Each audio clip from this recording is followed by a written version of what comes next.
Hello बच्चों, आप सभी का ओपी क्लासेस में स्वागत है। देखिए, पिछली वीडियो में हम लोगों ने क्वेश्चन नंबर 4 1.2 के प्रश्न को सॉल्व किया था। आज हम लोग प्रश्न नंबर 5वां और 6वां सॉल्व करने जा रहे हैं। देखिए, प्रश्न नंबर 5 क्या कह रहा है, जांच कीजिए कि क्या किसी प्राकृतिक संख्या n के लिए संख्या 6 पे पावर n अंक 0 पर समाप्त हो सकती है कि नहीं। देखिए, थोड़ा ध्यान देंगे इस प्रश्न में। आपको समझना है कि ये कह क्या रहा है। करा जांचिए कि क्या किसी प्राकृतिक संख्या n के लिए, मतलब इसके कहने का मतलब ये है कि जो n है वो एक प्राकृतिक संख्या की बात कर रहा है। अर्थात प्राकृतिक संख्या में हम सब जानते हैं कि 1 2 3 4 5 6 7 माने अनंत तक रख सकते हैं। तो 6 पे पावर n जो है, अगर इसकी जगह पे जैसे आप देखिएगा 6 पे पावर n, अब n क्या है यहाँ पे, प्राकृतिक संख्या। n क्या है, प्राकृतिक संख्या। अब n प्राकृतिक संख्या जब है, इसके कहने का मतलब ये है कि n का जो मान है वो 1 2 3 4 5 6 हम कुछ भी रख सकते हैं। अगर कोई भी मान रखेंगे तो उसका जो हल आएगा क्या वो 0 पर समाप्त हो सकता है। अब ये आप सोचोगे कि ये कैसे हम जानेंगे। n का मान क्या रखें 1, तो ये आएगा कितना 6। n का मान क्या रखें 2, तो 6 4 36। n का मान क्या रखें 3, तो ये हो जाएगा 236 छक्का 216।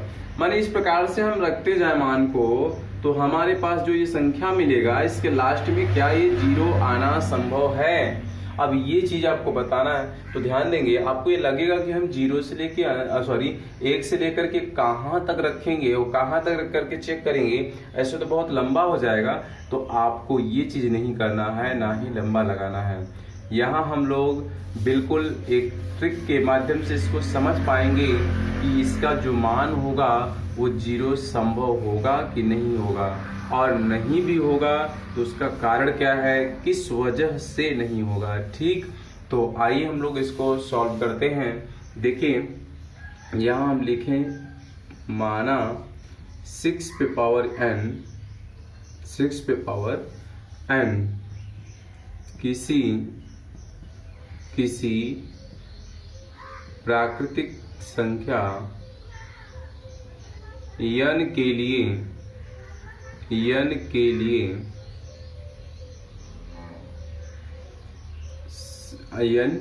लिए अंक 0 पर समाप्त होगी। अंक 0 पर समाप्त होगी। जरा ध्यान दीजिएगा हमारी बात को। हम क्या इसमें आपको बताना चाहते हैं कि 6 पे पावर n किसी प्राकृतिक संख्या n के लिए अंक 0 पर समाप्त होगी। अब यहाँ ये कैसे क्लियर करें कि 0 पर समाप्त होगी, अभी है नहीं, बल्कि इसको हम लोग क्या किए, माना है। तो जब माना कि 0 पर समाप्त होगी तो यहाँ पे शर्त मिलेगा, यदि देखिए 0 पर समाप्त होगी तो 0 पर समाप्त होगी तो इसमें हमको करना क्या है, दिखाना पड़ेगा कि 0 पर जब समाप्त होगी तो 6 के अभाज्य गुणनखंड में 5 तथा 2 होनी चाहिए। ध्यान ये देना है, कैसे आपको पता चला जरा समझेंगे यहाँ पे कि 6 के अभाज्य गुणनखंड में 5 तथा 2 आना चाहिए। क्यों आएगा, जरा बात को समझिएगा। हमने लिखा कि 6 पे पावर n प्राकृतिक संख्या n के लिए अंक 0 पर समाप्त होगा। माना है नहीं ऐसा। जब ये 0 पर समाप्त होगा तो निश्चित रूप से जो 6 का गुणनखंड होगा उसमें 5 और 2 आना चाहिए। कोई भी संख्या अगर 0 पे समाप्त होगी तो उसमें 5 2 जरूर आएगा, होनी चाहिए। परंतु यहाँ लिखेंगे हम लोग, परंतु 6 के अभाज्य गुणनखंड में 6 के अभाज्य गुणनखंड में 2 गुणे 3 है। अतः देखिए बात आ गई क्लियर। माने 6 के अभाज्य गुणनखंड में आना कब चाहिए, माने 0 पे जब समाप्त होगा तो ये आना चाहिए अभाज्य गुणनखंड में। लेकिन यहाँ हम जान रहे हैं, परंतु 6 के अभाज्य गुणनखंड में क्या आता है, 2 गुणे 3 यानी 2 3 6, अर्थात इसमें 2 और 5 नहीं आ रहा है। इसलिए लिखेंगे हम लोग, अतः 6 पे पावर n के लिए संख्या शून्य पर समाप्त नहीं होगी, अर्थात इसके लास्ट में शून्य नहीं आएगा, समाप्त नहीं होगी। ठीक है, अब आते हैं क्वेश्चन नंबर 6 की बात करते हैं। कह रहा है व्याख्या कीजिए, मतलब हल करके बताइए कि ये जो मान दिया है और ये मान दिया है, दो मान दिया है। कह रहा है कि बताइए कि ये और ये संख्या भाज्य संख्याएं हैं तो क्यों हैं। ध्यान देना है, हमने आपको पिछले क्लास में बताया है, आप पढ़े भी होंगे कि भाज्य संख्या किसे कहते हैं। अगर नहीं पढ़े तो कोई बात नहीं, हम आपको यहाँ क्लियर कर देना चाहेंगे कि ऐसी संख्याएं जो स्वयं और एक के अतिरिक्त अन्य किसी संख्या से विभाजित हो जाए, अर्थात कट जाए, उन संख्याओं को हम भाज्य संख्या कहते हैं।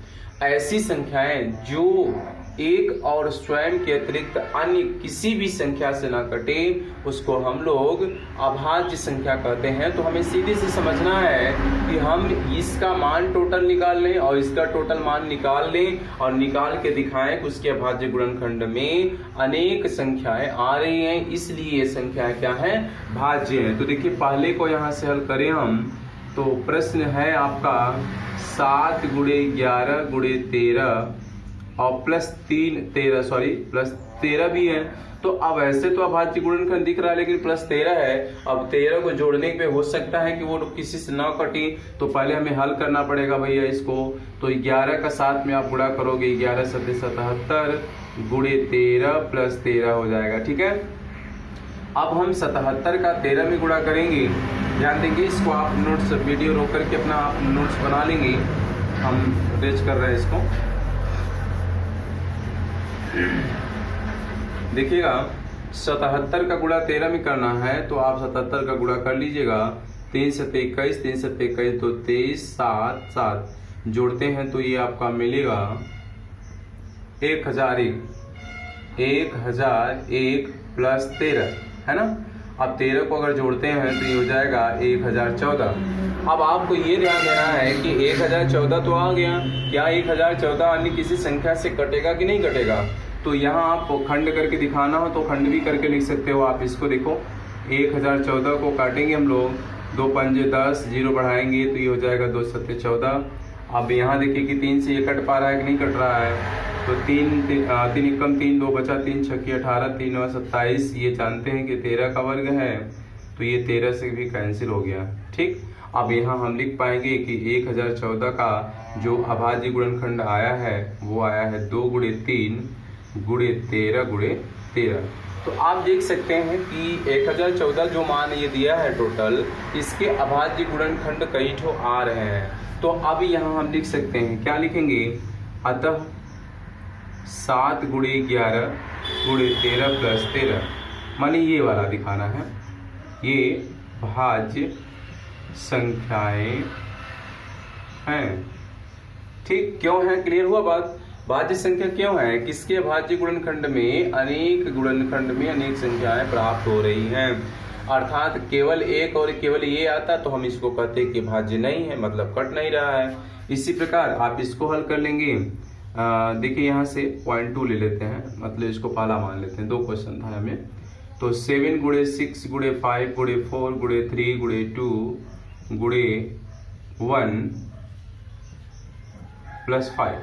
ठीक है, गुणा करते हैं, देखिए इधर से करते हैं, 1 दूना 2, 2 3 6, 6 चौक 24, 24 पंजे 120, 120 छक्का 720 और 720 का गुणा हम साथ में करते हैं, मतलब इतना गुणा किए हैं तो ये आया 720 और +5 हो गया। ठीक है, तो 7 का करो भैया 0 हो जाएगा, 7 दूना 14, 7 दूनी 7 7 49 और 1 50, 5040 + 5 जोड़ेंगे तो ये मिलेगा हमें 5045। इसी प्रकार इसका भी हम खंड करके दिखाएं कि इसके खंड में कितने अभाज्य गुणनखंड में आ रहे हैं। तो यहाँ देखिएगा 5045 का खंड करोगे, निश्चित रूप से 2 से नहीं कटेगा, 3 से देखना पड़ेगा। तो 3 × 3 3 × 6 = 18, 3 × 8 = 24, 3 से नहीं कट पाएगा। ये 5 से काटो आप, 5 × 5 0, 5 0 बढ़ाएंगे, 5 × 9 = 45। अब आप इसको 3 से देखिए, 3 × 3 = 9, 3 से भी नहीं कट पा रहा है।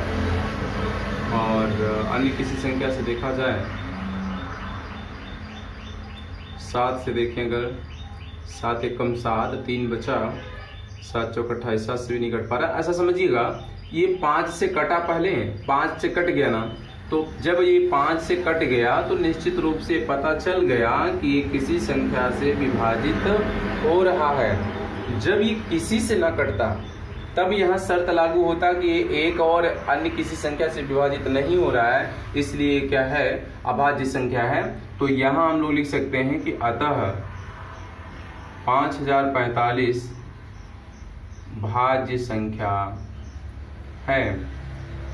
ठीक है, भाज्य संख्या क्यों है, क्योंकि देखिए 5 से कट रहा है, काटने के लिए तो और काटेंगे, कोई जरूरी नहीं है, हमको यही दिखाना है कि अन्य संख्याओं से विभाजित हो रहा है, इसलिए क्या है, भाज्य संख्या है। तो हमें इतने से ही पता चल गया कि किसी से कट गया ना, तो किसी से कटा तो ये क्या है, भाज्य संख्या है। तो आगे के क्वेश्चन को हम लोग अगले वीडियो में मिलेंगे, तब तक के लिए धन्यवाद।